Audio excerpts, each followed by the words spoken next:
ये गाथा है अकल्पनीय धैर्य और श्रद्धा की। ये गाथा है अविश्वसनीय प्रतिरोध और शौर्य की। यह इतिहास है अथक प्रयास और अटूट विश्वास का। यह इतिहास हजारों बलिदानियों के रक्त से लिखा चीख चीख कर अन्याय और अत्याचार की कहानियां सुनाता है। 500 वर्षों का यह संघर्ष असाधारण और अकल्पनीय है, लेकिन श्री राम के लिए 500 वर्ष तो क्या, 5 सहस्त्र वर्ष भी न्योछावर हैं। बार बार मांगऊ कर जोरे, मनु परिहरे चरण जनि भोरे। जय श्री राम।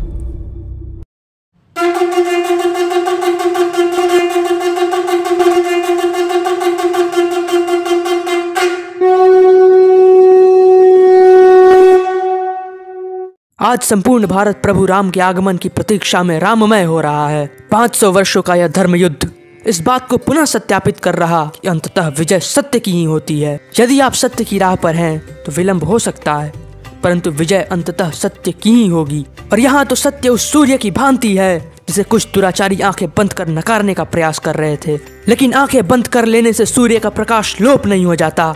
और ठीक उसी प्रकार सनातन की सत्यता पर विधर्मियों का चादर निरर्थक सिद्ध हो जाता है।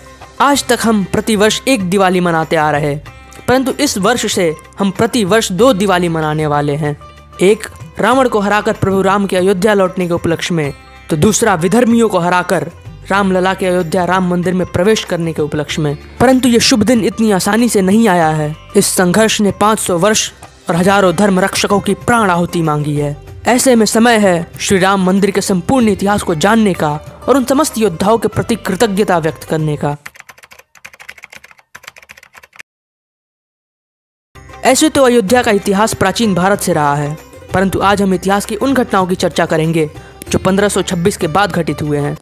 इस कहानी की शुरुआत हुई 21 अप्रैल 1526 से, जब बाबर ने इब्राहिम लोधी को पानीपत के प्रथम युद्ध में हराकर दिल्ली पर कब्जा किया। उसके बाद 1528 में बाबर के आदेश पर उसके सेनापति मीर बाकी ने राम मंदिर को गिराकर उस जगह पर बाबरी मस्जिद का निर्माण किया। इसके बाद का समय भारतीय इतिहास के लिए दर्दनाक सपने की भांति रहा, जिसमें मुगलों ने हिंदुओं पर हर प्रकार के अत्याचार किए, चाहे वो तलवार के बल पर धर्म परिवर्तन करना हो और इस्लाम ना कबूल करने पर हिंदुओं का बेरहमी से कत्ल करना हो, या फिर स्त्रियों और बच्चों पर अमानवीय अत्याचार करना हो। ये बात अलग है कि इन दुराचारियों के महिमा मंडन में सेक्युलर इतिहासकार पूरी तरह नतमस्तक रहते हैं। 1717 में राजा जय सिंह ने बाबरी मस्जिद के आसपास की जमीनें खरीदकर वहां राम चबूतरा बनाया, जिसके बाद हिंदू राम चबूतरे पर प्रभु श्री राम की पूजा अर्चना करना आरंभ कर दिए। अगली बड़ी घटना घटी 1853 में, लेकिन इस समय के मध्य में कई विदेशी यात्री अयोध्या का भ्रमण करने आए और इस पर कई दस्तावेज लिखे, जिसकी चर्चा हम आगे आने वाली वीडियोस में करेंगे। 1853 में निर्मोही अखाड़ा के संतों ने विवादित जगह को अपने कब्जे में ले लिया, लेकिन अंग्रेजी सरकार ने 1855 में इस जगह को 2 हिस्सों में बांट दिया। एक हिस्सा जहां मुस्लिम अपनी नमाज पढ़ सकते थे, तो दूसरा हिस्सा जहां हिंदू प्रभु श्री राम की पूजा कर सकते थे। नवंबर 1858 में 25 निहंग सिखों के साथ निहंग बाबा फकीर सिंह बाबरी मस्जिद में घुसकर वहां के दीवालों पर राम राम लिखकर वहां चबूतरा बनाकर उस चबूतरे पर प्रभु श्री राम की मूर्ति रखकर वहां हवन किए, जिसके पश्चात उन सभी निहंगों पर औध के पुलिस थाने में शिकायत दर्ज कर दिया गया। सिख हमेशा से ही सनातन धर्म के अभिन्न अंग रहे हैं और धर्म की रक्षा के लिए शीश कटाने में तनिक संकोच नहीं किया है। ऐसी घटनाएं उन गद्दारों के मुंह पर तमाचा है जो गंदी राजनीति के नाम पर सिखों को भड़काकर सनातन से बांटने का प्रयत्न करते हैं। 1858 में अंग्रेजी सरकार ने हिंदुओं के अंदर पूजा करने पर रोक लगा दिया। मस्जिद के बाहर एक अलग स्थान पर पूजा करने की अनुमति दी गई, जबकि मस्जिद को मुसलमानों को सौंप दिया गया। 1883 में हिंदुओं ने राम चबूतरा पर मंदिर बनाने का प्रयत्न किया, लेकिन अंग्रेजी सरकार द्वारा रोक लगा दिया गया। ऐसे में जब भारत 1947 में स्वतंत्र हुआ तो इस मुद्दे को शीघ्र हल हो जाना चाहिए था, क्योंकि ये मामला केवल धार्मिक ही नहीं अपितु सांस्कृतिक भी है। यह भारत के प्राचीन संस्कृति और सभ्यता से जुड़ा विषय है। यह स्थान मुस्लिम पक्ष के लिए ज्यादा महत्व नहीं रखता है, परंतु हिंदुओं के लिए और पूरे भारत के लिए उनके मर्यादा पुरुषोत्तम प्रभु श्री राम का जन्म स्थान है। लेकिन भारतीय सभ्यता और संस्कृति के शत्रु पंडित नेहरू बिल्कुल नहीं चाहते थे कि यह जन्म स्थान हिंदुओं को सौंपना चाहिए। ये तो हमारा सौभाग्य था कि सरदार पटेल जी ने सोमनाथ का पुनर्निर्माण कराया, अन्यथा नेहरू तो उसके भी विरुद्ध थे। 22 दिसंबर 1949 के रात में बाबरी मस्जिद से प्रभु राम और माता सीता की मूर्तियां प्रकट हुई। हिंदू पक्ष का दावा था कि ये मूर्तियां स्वतः प्रकट हुई थी, तो वहीं मुस्लिम पक्ष का दावा था कि उन मूर्तियों को बाहर से लाकर रखा गया था। यह खबर आग की तरह फैली और दोनों पक्षों के लोग वहां भारी संख्या में एकत्रित होने लगे। परिस्थिति गंभीर होने लगी थी। तब पंडित नेहरू ने मजिस्ट्रेट के नायर को आदेश दिया कि मूर्ति वहां से शीघ्र हटाया जाए और परिस्थिति जैसी पहले थी पुनः वैसा किया जाए। पंडित नेहरू ने तो ये तक कह दिया कि वहां से प्राप्त हुई मूर्ति को सरयू में विसर्जित कर दिया जाए, लेकिन के नायर ने यह कहते हुए साफ मना कर दिया कि वहां भीड़ इतनी थी कि मूर्ति को हटाना असंभव कार्य था। ऐसा करने पर दंगा होना तय था और ऐसी परिस्थिति में कोई व्यक्ति मूर्ति हटाने को तत्पर नहीं होता। लेकिन पंडित नेहरू ने के नायर को दोबारा 26 दिसंबर को पत्र लिखकर आदेश दिया कि मूर्ति को तत्काल प्रभाव से वहां से हटाया जाए। इसके उत्तर में के नायर ने अपना इस्तीफा दे दिया। बाकियों का तो पता नहीं, परंतु इतिहास गवाह है कि कांग्रेस पार्टी सदैव से श्री राम के विरुद्ध रही है, और केवल प्रभु राम के विरुद्ध ही नहीं अपितु पूरी भारतीय संस्कृति और सभ्यता के विरुद्ध रही है। हमें भूलना नहीं चाहिए कि ये वही लोग हैं जिन्होंने प्रभु राम के अस्तित्व पर सवाल उठाया था, जिन्होंने श्री राम को काल्पनिक बताया था, और अपने राम विरोधी होने का प्रमाण इन्होंने पुनः प्राण प्रतिष्ठा का निमंत्रण अस्वीकार करके दे दिया है। हालांकि इनका राम विरोधी ने स्वतः इनके उचित परिणाम और दुर्दशा तक ले जाएगा।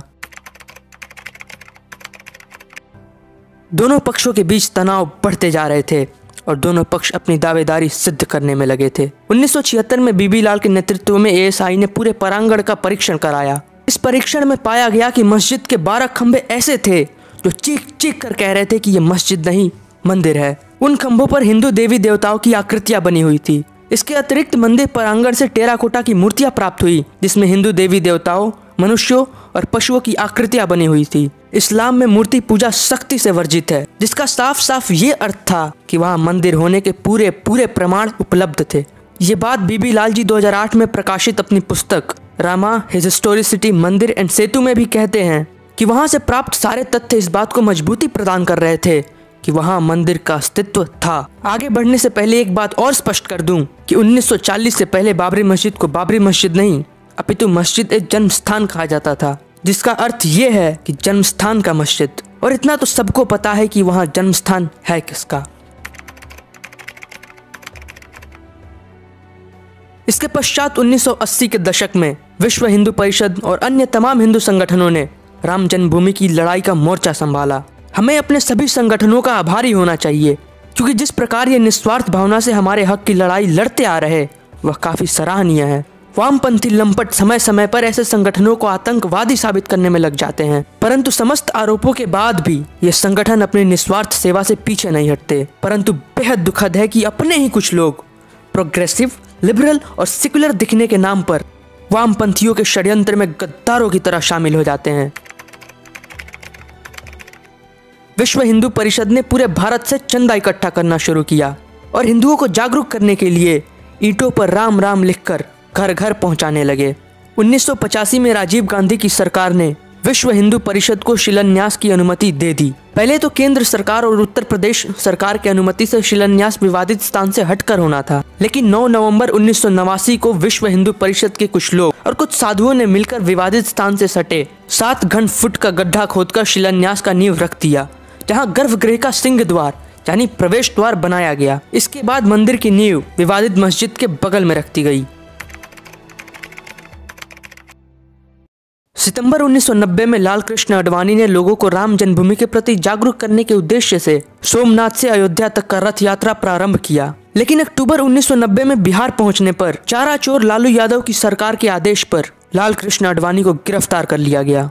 21 अक्टूबर 1990 को लाल कृष्ण आडवाणी और विश्व हिंदू परिषद के अशोक सिंघल के आह्वान पर पहली बार कार सेवक अयोध्या पहुंचे।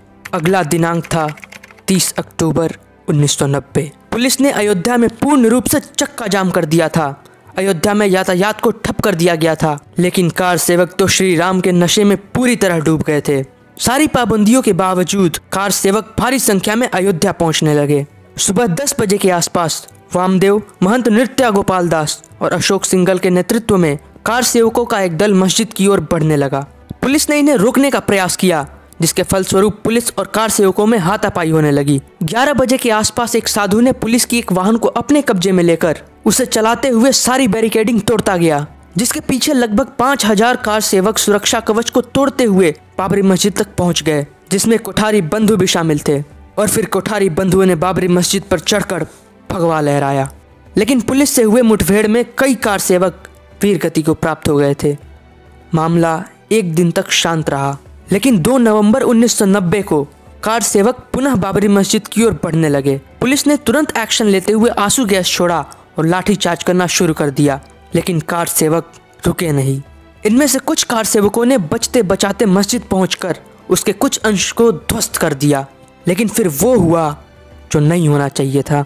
पुलिस ने कार सेवकों पर गोलियां चलानी शुरू कर दी, जिसमें कई कार सेवक मारे गए। गोलियां मुलायम सिंह यादव के आदेश पर चलाई गई थी। लोगों को घर से निकालकर उन्हें मारा गया था। इस करतूत को छुपाने के लिए कार सेवकों के शवों को पुलिस सरयू में ठिकाने लगाने लगी। इसमें कोठारी बंधु भी वीर गति को प्राप्त हुए। कार सेवकों की बहादुरी के लिए पूरा भारतीय समाज सदैव उनका आभारी रहेगा। राम मंदिर निर्माण में उनका योगदान हमेशा स्मरण किया जाएगा। और फिर आया 6 दिसंबर 1992, जो कुछ लोगों के लिए शौर्य दिवस तो कुछ लोगों के लिए काला दिवस के रूप में अंकित हो गया। 6 दिसंबर 1992 को लगभग 1.5 लाख कार सेवकों ने पूरे सुरक्षा कवच को तोड़ते हुए बाबरी मस्जिद को ध्वस्त कर दिया।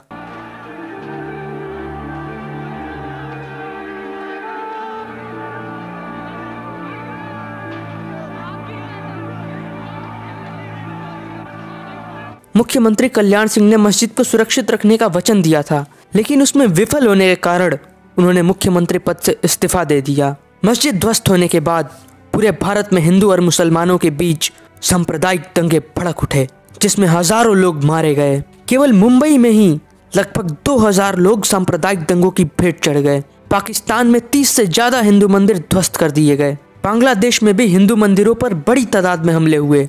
इसके पश्चात भारत में कई आतंकवादी हमले भी हुए। 5 जुलाई 2005 को 5 आतंकवादियों ने टेंट में बने अस्थायी राम मंदिर पर हमला कर दिया, लेकिन 5 आतंकवादी सीआरपीएफ के जवानों द्वारा मार गिराए गए। लेकिन इस बीच दुर्भाग्यपूर्ण तरीके से सीआरपीएफ के 3 जवान शहीद हो गए और इसके अतिरिक्त एक सिविलियन की भी जान चली गई। इससे पहले 2003 में एएसआई ने 1976 के बाद जब दूसरा सर्वे कराया था, तब लगभग 50 खंबे ऐसे मिले थे जो इस बात को सुनिश्चित कर रहे थे कि मस्जिद मंदिर के ऊपर बना था। लेकिन वामपंथी लंपट इतिहासकार सारे तथ्य मंदिर के पक्ष में होने के बाद भी मस्जिद के लिए राग विलाप करते रहे। और इतना ही नहीं, ये लंपट लोग अब भी ये मानने को तैयार नहीं कि वहाँ मंदिर बनकर तैयार हो गया है।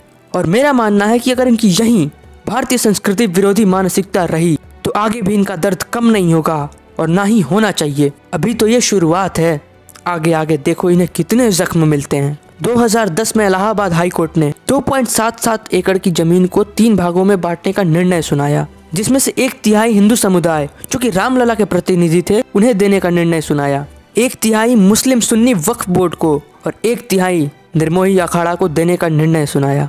लेकिन तीनों पक्षों ने भूमि के विभाजन को अस्वीकार कर दिया। इसके पश्चात 9 नवंबर 2019 को सुप्रीम कोर्ट में 5 न्यायाधीशों की बेंच ने विवादित भूमि को हिंदू पक्ष को देने का फैसला सुनाया। वहीं सरकार को आदेश दिया कि दूसरे स्थान पर 5 एकड़ भूमि मस्जिद बनाने के लिए मुसलमान समाज को दे दिया जाए।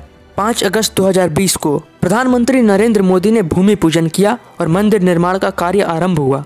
इसके बाद हमने कभी पीछे मुड़कर नहीं देखा और अंततः श्री राम मंदिर बनकर तैयार है। जो नेता रूपी रावण ये चिल्ला रहे थे कि मंदिर वहीं बनाएंगे, तारीख नहीं बताएंगे, उन्हें तो अब तारीख भी बता दिया गया है। मंदिर बनकर तैयार हो गया है और तारीख है 22 जनवरी। मैं प्रभु से प्रार्थना करूंगा कि जितने राम विरोधी थे, जितने श्री राम को काल्पनिक बताने वाले थे, जितने श्री राम के अस्तित्व को नकारने वाले थे, वह भूत पिशाच राम मंदिर से दूर ही रहे। विजय अंततः सत्य की हुई है और ये तो बस पहला कदम है। अभी तो कितने ऐतिहासिक अन्यायों को उलटना है। श्री राम मंदिर की लड़ाई केवल सांप्रदायिक लड़ाई नहीं थी, ये पूरे भारतीय संस्कृति के पुनरुद्धार की लड़ाई थी। ये सत्य की असत्य के विरुद्ध लड़ाई थी और अंततः विजय रथ पर सवार श्री राम लला 22 जनवरी को अयोध्या पहुंच रहे हैं।